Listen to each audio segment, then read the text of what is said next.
ओम शांति। 13 अप्रैल 2024 के ईश्वरीय महावाक्य। पहले एक नज़र मुरली के मुख्य पॉइंट पर। बाबा ने कहा, जैसे लड़ाई में भी कोई कमांडर, चीफ, कोई कैप्टन, कोई क्या बनते हैं, राजाई की माला में भी कोई साहूकार प्रजा, कोई गरीब प्रजा नंबरवार है। तुम बाप की श्रीमत पर अपनी राजधानी स्थापन कर रहे हो, सो भी 21 जन्म 21 पीढ़ी के लिए गारंटी है। वहाँ बचपन व जवानी में काल खाता नहीं। देलवारा मंदिर, अचल घर, गुरु शिखर है। सदगुरु भी ऊंचे ते ऊंच तुमको मिला है, जिसका यादगार बनाया हुआ है। जब तुम्हारी अवस्था संपूर्ण बन जाती है, उनका फिर भक्ति मार्ग में यादगार बनता है। ओम का अर्थ कोई लंबा नहीं है। ओम का अर्थ है अहम आत्मा, मम शरीर। और फिर बाबा ने कहा, हर चीज पहले सतो प्रधान होती है। भक्ति भी पहले सतो प्रधान थी। जब एक सत शिव बाबा को याद करते थे, बाप कहते हैं काम महाशत्रु है, सृष्टि की बहुत वृद्धि हो चुकी है, अब पवित्र बनो। तुम्हारा दिल तो बाप आकर बहलाते हैं 21 जन्मों के लिए, जो तुम सदैव बहलते रहते हो। तुमको कभी मेले आदि में जाने का ख्याल भी नहीं आएगा। जो जितना जितना बाप को याद करेंगे, उस अनुसार राजधानी में पद पाएंगे। मुख्य बात है ही बाप को याद करने की। संगम युग किसको कहा जाता है, यह भी तुम जानते हो। पुरुषोत्तम वर्ष, पुरुषोत्तम मास, पुरुषोत्तम दिन भी इस पुरुषोत्तम संगम युग पर ही होता है। पुरुषोत्तम बनने का घड़ी भी इस पुरुषोत्तम युग में ही है। यह बहुत छोटा लिप युग है। और फिर लास्ट में बाबा ने कहा, आत्माओं का बाप तो परमात्मा है, इस शरीर का बाप तो देहधारी है। आत्माओं का बाप शरीर है, वह कभी पुनर्जन्म में नहीं आते और सभी पुनर्जन्म में आते हैं। बाप कितना प्रेम से पढ़ाते हैं, वह है ईश्वर, शांति देने वाला। कितना उनसे सुख मिलता है।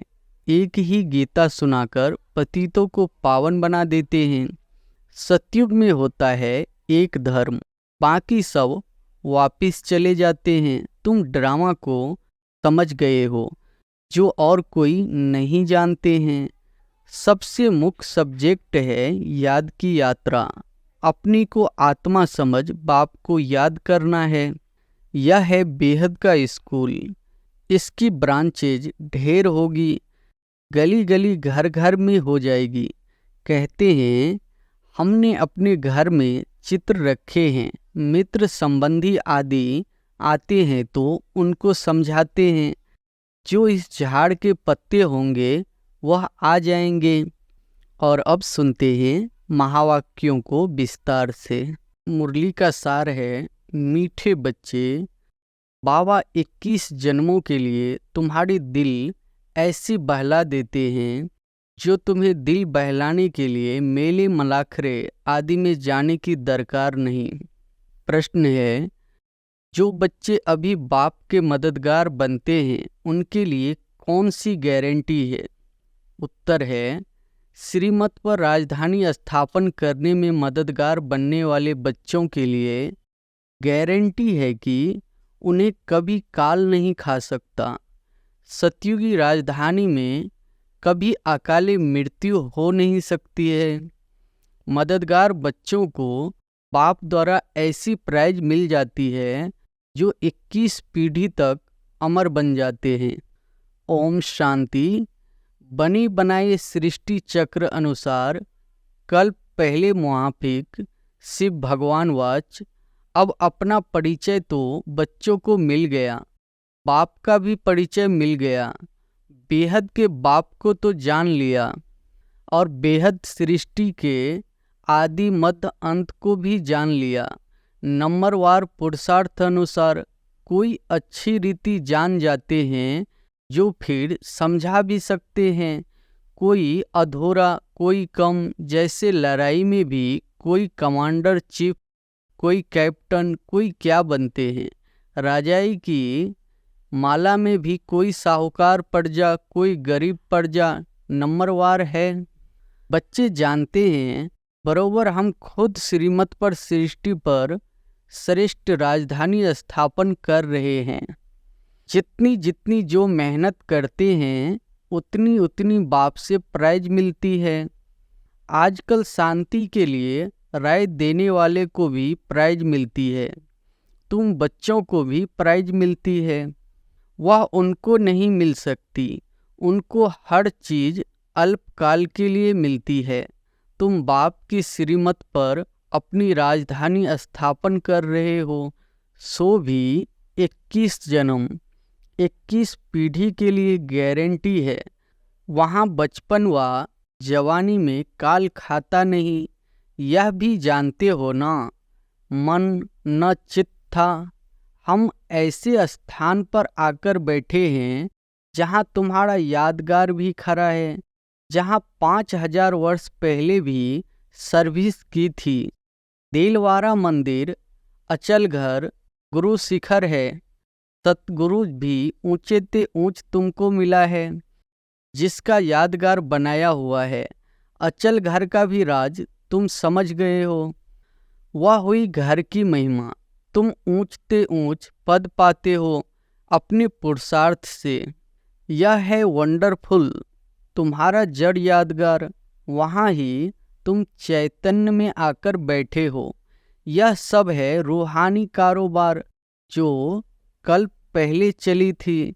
उनका पूरा यादगार यहाँ है, नंबरवार यादगार है। जैसे कोई बड़ा इम्तिहान पास करते हैं तो उनके अंदर खुशी, रौनक आ जाती है। फर्नीचर, पहरवाइज कितनी अच्छी रखते हैं। तुम तो विश्व के मालिक बनते हो। तुम्हारे से कोई भेंट कर नहीं सकता। यह भी स्कूल है। पढ़ाने वाले को भी तुम जान गए हो। भगवान वाच, भक्ति मार्ग में जिसको याद करते हो, पूजा करते हो, कुछ भी पता नहीं पड़ता। बाप ही सम्मुख आकर सब राज समझाते हैं, क्योंकि यह यादगार सब तुम्हारे पिछाड़ी की अवस्था के हैं। अभी रिजल्ट नहीं निकली है। जब तुम्हारी अवस्था संपूर्ण बन जाती है, उनका फिर भक्ति मार्ग में यादगार बनता है। जैसे रक्षाबंधन का यादगार होता है, जब पूरी पक्की राखी बांध हम अपना राज्य भाग ले लेते हैं, तब फिर यादगार नहीं मनाते हैं। इस समय तुमको सभी मंत्रों का अर्थ समझाया है। ओम का अर्थ समझाया है। ओम का अर्थ कोई लंबा नहीं है। ओम का अर्थ है अहम आत्मा, मम शरीर। ज्ञान काल में भी तुम देह अभिमान में रहते हो तो अपने को शरीर समझते हो। दिन प्रतिदिन भक्ति मार्ग नीचे गिरता जाता है, तमो प्रधान बनता जाता है। हर चीज पहले सतो प्रधान होती है। भक्ति भी पहले सतो प्रधान थी। जब एक सत शिव बाबा को याद करते थे भी बहुत थोड़े। दिन प्रतिदिन वृद्धि बहुत होनी है। विलायत में जास्ती बच्चे पैदा करते हैं तो उनको इनाम मिलता है। बाप कहते हैं काम महाशत्रु है। सृष्टि के बहुत वृद्धि हो चुकी है, अब पवित्र बनो। तुम बच्चे सृष्टि के आदि मध्य अंत को अब बाप द्वारा जान चुके हो। सतयुग में भक्ति का नाम निशान नहीं है। अभी तो कितनी धूमधाम है। मेले मलाखरे बहुत लगते हैं, जो मनुष्य जाकर दिल को बहलाए। तुम्हारा दिल तो बाप आकर बहलाते हैं 21 जन्मों के लिए, जो तुम सदैव बहलते रहते हो। तुमको कभी मेले आदि में जाने का ख्याल भी नहीं आएगा। कहाँ भी मनुष्य जाते हैं सुख के लिए। तुमको कहाँ पहाड़ों पर जाने की दरकार नहीं। यहाँ देखो कैसे मनुष्य मरते हैं। मनुष्य तो सतयुग कलयुग स्वर्ग नरक को भी नहीं जानते। तुम बच्चों को तो पूरा ज्ञान मिला है। बाप नहीं कहते हैं कि मेरे साथ तुमको रहना है, तुमको घर बार भी संभालना है। बच्चे जुदा तब होते हैं जब कोई खिटखिट होती है, फिर भी तुम बाप के संग रह नहीं सकते हो। सब सतो प्रधान बन नहीं सकते। कोई सतो, कोई रजो, कोई तमो अवस्था में भी है। सब इकट्ठे रह नहीं सकेंगे। यह राजधानी बन रही है। जो जितना जितना बाप को याद करेंगे उस अनुसार राजधानी में पद पाएंगे। मुख्य बात है ही बाप को याद करने की। बाप स्वयं बैठ ड्रिल सिखलाते हैं। यह है डेड साइलेंस। तुम यहाँ जो कुछ देखते हो उनको देखना नहीं है, देह सहित सबका त्याग करना है। तुम क्या देखते हो? एक तो अपने घर को और पढ़ाई अनुसार जो पद पाते हो, उस सतयुगी राजाई को भी तुम ही जानते हो। जब सतयुग है तो त्रेता नहीं, त्रेता है तो द्वापर नहीं, द्वापर है तो कलयुग नहीं। अब कलयुग भी है, संगम युग भी है। भल तुम बैठे पुरानी दुनिया में हो, परंतु बुद्धि से समझते हो हम संगम युगी है। संगम युग किसको कहा जाता है यह भी तुम जानते हो। पुरुषोत्तम वर्ष, पुरुषोत्तम मास, पुरुषोत्तम दिन भी इस पुरुषोत्तम संगम पर ही होता है। पुरुषोत्तम बनने की घड़ी भी इस पुरुषोत्तम युग में ही है। यह बहुत छोटा लिप युग है। तुम लोग बाजोली खेलते हो जिससे तुम स्वर्ग में जाते हो। बाबा ने देखा है कैसे साधु लोग अथवा कोई कोई बाजोली खेलते खेलते यात्रा पर जाते हैं, बड़ी कठिनाई उठाते हैं। अब इसमें कठिनाई की बात नहीं, यह है योग बल की बात। क्या याद की यात्रा तुम बच्चों को कठिन लगती है? नाम तो बहुत रखा है, कहाँ सुनकर डर न जाए। कहते हैं बाबा हम योग में रह नहीं सकते। बाबा फिर हल्का कर देते हैं, यह है बाप की याद। याद तो सब चीज़ों को किया जाता है। बाप कहते हैं अपने को आत्मा समझो। तुम बच्चे हो ना, यह तुम्हारा बाप भी है, मासुक भी है। सब आशिक उनको याद करते हैं। एक बाप अक्षर भी काफ़ी है। भक्ति मार्ग में तुम मित्र संबंधियों को याद करते, फिर भी हे प्रभु, हे ईश्वर जरूर कहते हो। सिर्फ पता नहीं कि वह क्या चीज़ है। आत्माओं का बाप तो परमात्मा है, इस शरीर का बाप तो देहधारी है। आत्माओं का बाप अशरीरी है, वह कभी पुनर्जन्म में नहीं आते और सभी पुनर्जन्म में आते हैं, इसलिए बाप को ही याद करते हैं।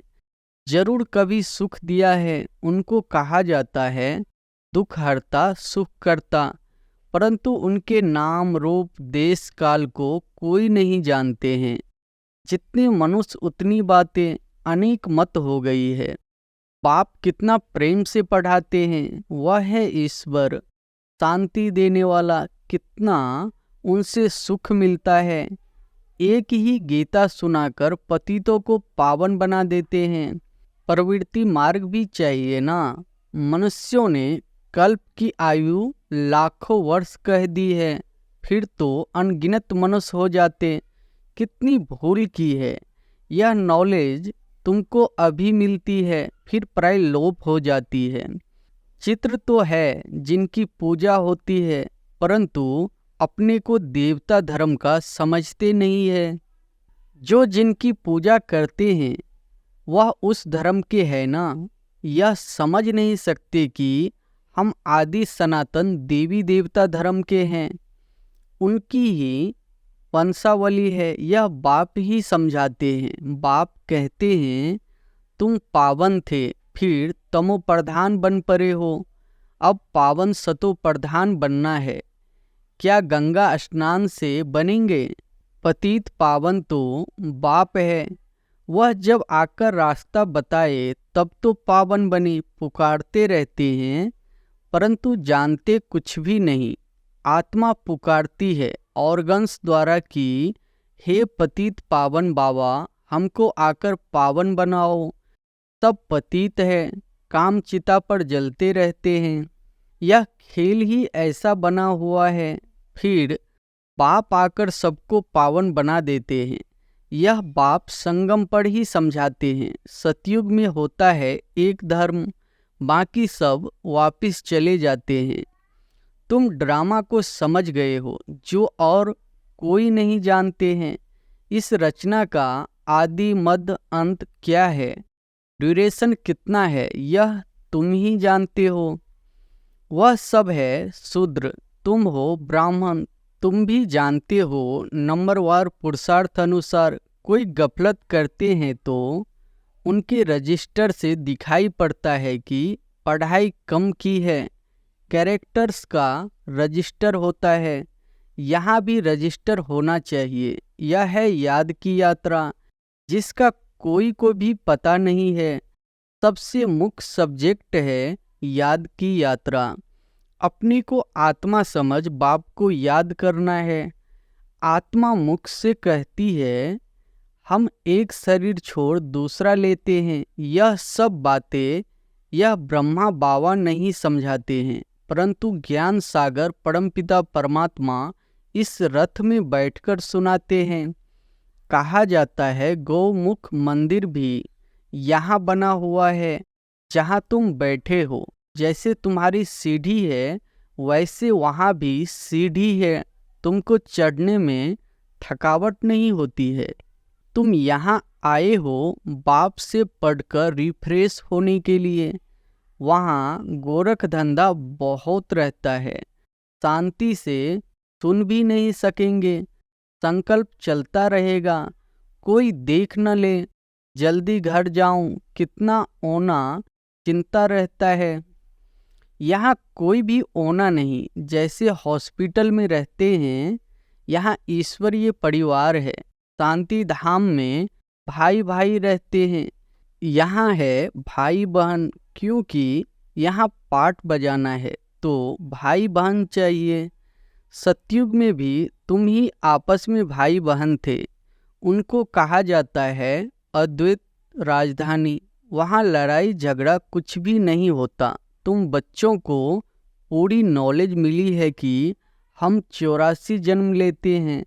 जिसने जास्ती भक्ति की है उनका हिसाब भी बाप ने बताया है। तुम ही शिव की अव्यभिचारी भक्ति करना शुरू करते हो, फिर वृद्धि होती जाती है। वह है सब भक्ति। ज्ञान तो एक ही होता है। तुम जानते हो हमको शिव बाबा पढ़ाते हैं। यह ब्रह्मा तो कुछ भी नहीं जानते थे। जो ग्रेट ग्रेट ग्रैंड फादर था वह इस समय यह बने हैं, फिर मालिक बनते हैं। ततत्वम, एक तो मालिक नहीं बनेंगे ना। तुम भी पुरुषार्थ करते हो। यह है बेहद का स्कूल। इसकी ब्रांचेज ढेर होगी, गली गली घर घर में हो जाएगी। कहते हैं हमने अपने घर में चित्र रखे हैं। मित्र संबंधी आदि आते हैं तो उनको समझाते हैं। जो इस झाड़ के पत्ते होंगे वह आ जाएंगे। उन्हों के कल्याण के लिए तुम करते हो। चित्रों पर समझाना सहज होगा। शास्त्र तो ढेर पढ़े हैं, अब सब भूलने हैं। बाप कहते हैं पढ़ाने वाला वही सच्चा ज्ञान सुनाते हैं। अच्छा, मीठे मीठे सिकिलधे बच्चों प्रति माता पिता बाप दादा का याद प्यार और गुड मॉर्निंग। रूहानी बाप की रूहानी बच्चों को नमस्ते। धारणा के लिए मुख्य सार पहली पॉइंट है, डेड साइलेंस की ड्रिल करने के लिए यहाँ जो कुछ इन आँखों से दिखाई देता है उसे नहीं देखना है।